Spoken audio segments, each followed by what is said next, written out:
and welcome to the Kink Perspective. My name's Chris. I'm a psychotherapist and consultant. I want to say, if you've been listening for a while, how much that I truly appreciate all of the questions coming in, your comments, suggestions for upcoming shows.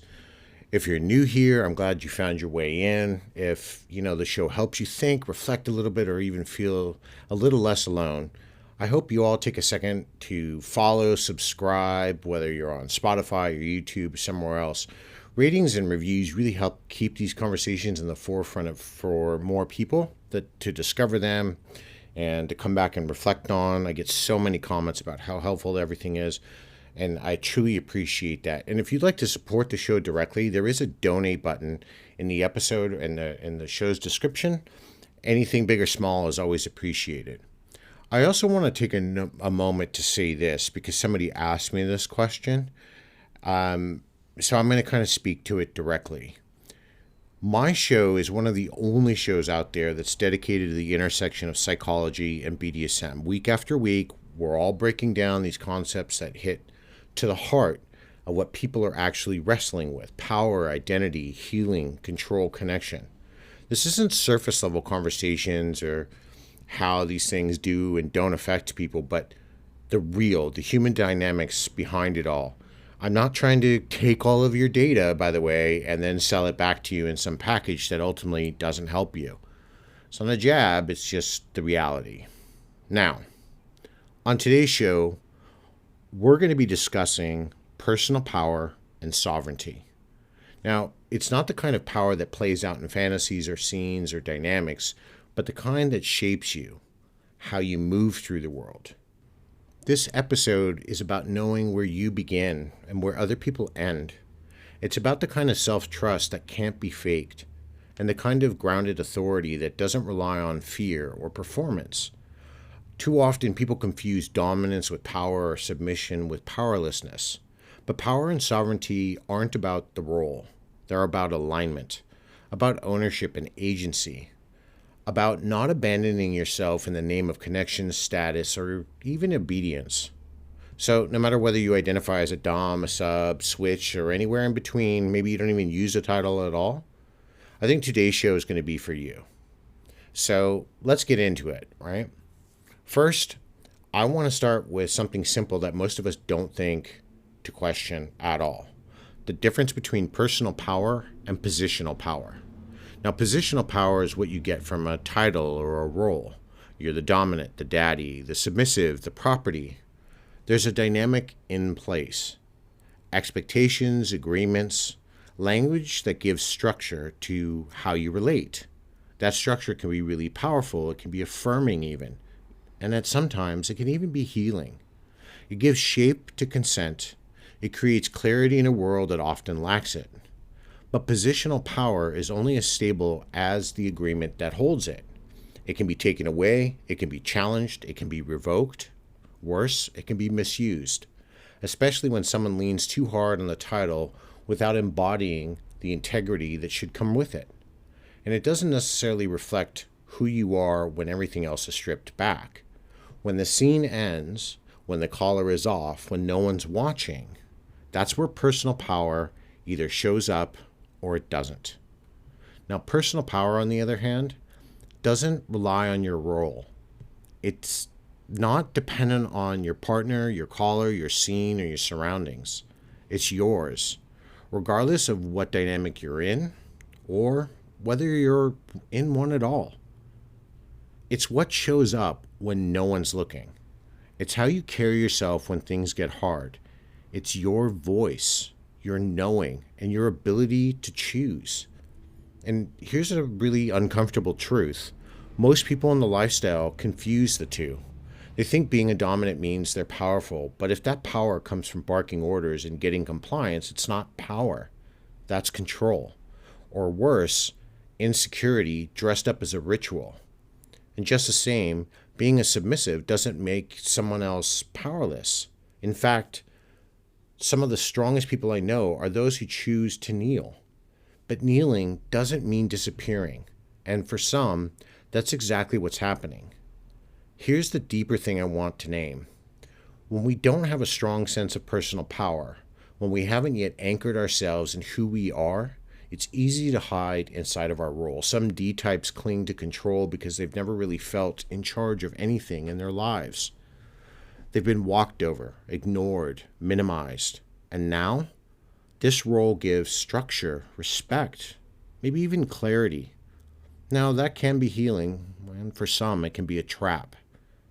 And for some S types, surrender is not out of self-possession, but because they've spent years of their lives trying to stay safe, pleasing, avoiding conflict. And now when they say yes, it's not a full-bodied yes. It's a learned reflex, a way to stay attached, even if that means losing themselves all over again. And switches, they often carry a different burden. They're told to pick a side. They get labeled as indecisive or not serious. So they downplay one side of themselves to be accepted. They compartmentalize, they hide, they apologize for being fluid. And if complexity were a weakness instead of their truth, that somehow that should be something used against them. All of this, every single one of these patterns has roots in trauma. And when you grow up in a home where power meant punishment, or where your voice didn't matter, or where love was conditional, you learn to perform, you learn to adapt, you learn to survive. You either reach for control or you fold. Both responses are about that survivability. They're not about identity. And then you enter the lifestyle, and suddenly there's this whole system in place, this ritual, this language of power exchange that feels familiar but also safe, or at least safer. You take a role, you choose it, maybe you start to understand it, you find comfort in that container. And for a while, that might even work. But eventually something breaks down. You realize you're following scripts here that don't, quite fit for who you are. You're playing a role more than you're being a person. Or you're clinging to your role because you're afraid of what happens if you drop it. This is where I want you to pause for a second. I want you to think about this. Because your role, whatever it is, that's not the problem. And more so, that role should never become a cage. It should never cost you clarity or your truth or even your voice. So here's the question I want to leave you with in this part. Is your role an expression of power or a way to avoid fear? And I'm not calling anybody out here. It's an invitation to pause and to get honest with yourself. Because fear isn't the enemy here. Hiding is. Performance is. Building your whole identity around a role and then getting lost inside of it. And the longer you confuse performance for identity, the harder it is to find your way back to yourself. Your personal power doesn't need a role to exist. It doesn't come from being obeyed or being owned. It comes from knowing who you are and standing in that consistently, courageously, and more so without an apology to anyone ever. Even when it's inconvenient. Even when that makes you vulnerable. And that brings me to the heart of what I'm going to be kind of talking about next. Because if personal power is the foundation, sovereignty is the structure you build it on top of. Not sovereignty as control or stoicism here, but sovereignty as self-possession.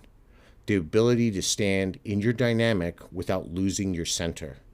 And let's talk about what that really means across every role that we encounter or are the most familiar with. All right, so now we need to talk about sovereignty. It's, like I said, it's not some abstract ideal here, but as something lived, something real, something that shows up not in what you say, but in how you move through your dynamic or you move through your life. Sovereignty is self-possession. It's that clarity of knowing who you are and not needing to ask for permission to be that. It's not a rebellion. It's not ego. It's definitely not detachment. It's about being rooted, being present, internally anchored, So whether you're leading or surrendering, topping or bottoming, or switching between them both, you still belong to yourself. And that's where we truly start to understand what our sovereignty is. Now, we often get fed the idea that sovereignty looks like being above it all, unbothered, this whole fortress of independence. But that's actually not what sovereignty is. That's disconnection dressed up as strength. True sovereignty doesn't mean you don't need anyone. It means you don't need to erase your selfhood. It's not about cutting people off. It's about not cutting yourself off from your truth just to keep the peace or keep a partner or even keep a role. This isn't just the right to lead or the right to submit. This is the right to define yourself in your own terms without asking if this is too much or if you're enough or too confusing for someone else to understand. So what does that look like in practice? For D-types, sovereignty means leading without manipulation. It means knowing your authority isn't threatened by someone else's autonomy, that your strength isn't measured by how obedient your partner is, but how safe they feel to speak their truth without fear of consequence. It's being able to hold your position without making everything about dominance, without needing to dominate every emotion that arises, yours or theirs. For you S-types, sovereignty means surrendering without losing your voice. It's kneeling not because you're nothing, but because you know you're something. It's choosing to serve from a place of presence, not pattern, not from people-pleasing or old conditioning or fear of abandonment. Sovereignty here is about being able to say, this is who I am. This is what I need. This is what's no longer working. And trusting that your worth doesn't vanish just because you spoke it out loud. And don't forget, or don't worry, you switches, I still haven't forgotten you. For you all, sovereignty means honoring your complexity without choosing shame. It's not about choosing one side to make others feel more comfortable. It's standing in the fullness of your capacity, your tenderness, your command, and refusing to fracture yourself to be more legible for others. You don't owe anyone a static identity. Your fluidity isn't a lack of clarity. It's a broader bandwidth for connection. And maybe the deeper the question underneath all of this is, how do you stand in your own truth while still creating space for connection, for surrender, for command, for vulnerability, or even for play? Because that's the tension right there, people. That's the human part. We want to connect. We want to be understood. We want to matter to someone else. But when that want is bigger than our sense of self, we start compromising in places we shouldn't. We start bending, shrinking, going quiet, or we go the other direction. We get rigid. We become guarded, unyielding. And either way, we lose something essential, the space to be whole inside the dynamic. Sovereignty doesn't mean you stop adjusting or compromising or softening in places where love calls for it. It just means you don't abandon yourself in the process. It means you don't hand your worth over to someone else and hope they give it back in the right shape. It means you can say no without fear. You can say yes without obligation. You can lead without needing to be right. You can serve without disappearing. And you can move between power and surrender without having to apologize for the direction you're going. That's the core of it, because your identity isn't a question, and your truth isn't up for a vote. Sovereignty isn't about being alone or untouchable. It's not about outsourcing your worth for someone else's approval. When you're anchored in that, when your dynamic flows from that place, it doesn't just protect your integrity, it strengthens your connection, because now both of you are having to show up with clarity, with presence, and with choice. And that's the foundation of any meaningful relationship or dynamic or power exchange. Now, some of the hardest work we're ever going to do is reclaiming ourselves. And what am I talking about here? I'm talking about reclaiming power after disempowerment. Not discovering, not inventing, but reclaiming. Because often who we are, our instincts, our voice, our values was there all along, but it got buried, it got overridden, it got co-opted, or it got punished. Maybe you were in a dynamic where your limits weren't respected, or maybe it was a vanilla relationship where love came with conditions. Maybe it was a childhood where autonomy was a threat to the people who were supposed to protect you. Wherever it started, the result is often the same. You stopped trusting yourself. And that's the first real loss of power, not when someone else took it, but when you began to question whether you were safe in your own knowing. Reclaiming your power begins by naming where it went, when it was taken, when you handed it over, when you ignored the discomfort, where you silenced the part of you that knew something was off. The naming it isn't about shame. It's about restoration. Because what you don't name, you can't heal. And what you can't heal, you keep reliving over and over again, dressed in different scenes and different roles. Reclaiming power isn't loud. It's not a performance. It's not about cutting people off or building emotional armor. It's quiet. It's slow. It's often uncertain. But I'll tell you this, it's sacred. It's the moment you hear yourself say no and you don't second guess it. It's when you stop asking people to validate what your body already knows. It's when you leave, not because you hate them, but because you remembered you deserve to stay with yourself. Now, psychologically here, the work of reclaiming power, especially after harm, comes down to rebuilding self-trust. And there's a whole lot of work that helps us understand why trust breaks and how we get it back. And when I say whole lot of work, I'm talking about a body of research. There was one study by a psychologist named Jennifer Freyd who introduced the concept of betrayal trauma, a type of trauma that occurs when someone you rely on for survival also becomes the person who harms you. When when that happens, your brain often protects you by muting or distorting the awareness of the violation. And you may minimize it, you might try to justify it, or you might even try to forget it entirely. Not because you're in denial, but because remembering would be threatening the attachment you need to stay safe. Over time, that survival strategy becomes self-doubt. You start questioning your instincts. You stop trusting your internal signals, and that's how power begins to erode, not through force, but through confusion, through the slow erosion of your own clarity. Now, another foundational voice in this area is Judith Herman. She mapped out the phases of trauma recovery. She names reconnection as the final stage, this part where you begin to reclaim agency, rebuild our relationships, and re-enter life with a new sense of grounding. And this is where many people in the lifestyle find themselves when they start to do deeper work. And it's not about just exploring the roles or the scenes, but reestablishing who they are when no one else is directing the show.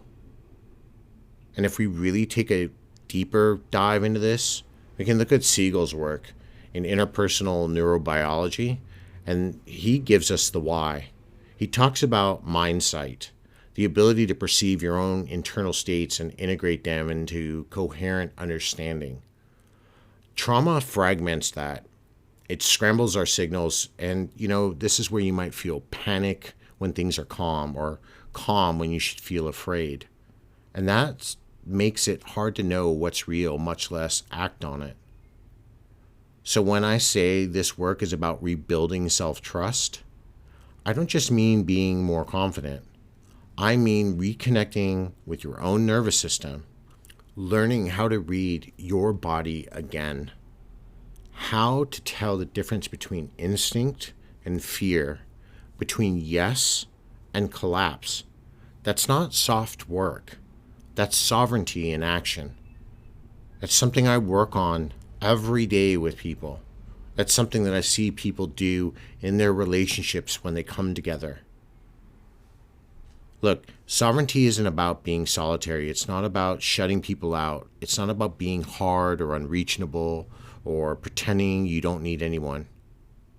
It's about something quieter, something more honest, knowing where you end and someone else begins.